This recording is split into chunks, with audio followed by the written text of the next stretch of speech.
शांति।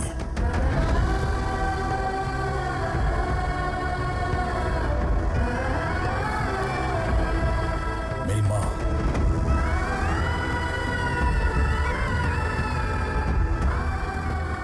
छोटे गांव की थी ना, कोई ख्वाहिशें नहीं थी, लेकिन जाते वक्त मुझसे एक वादा लेके गई।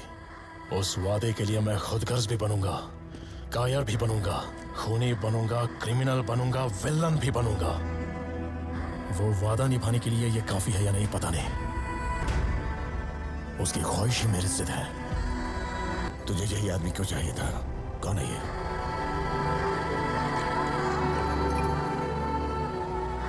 मेरा बाप।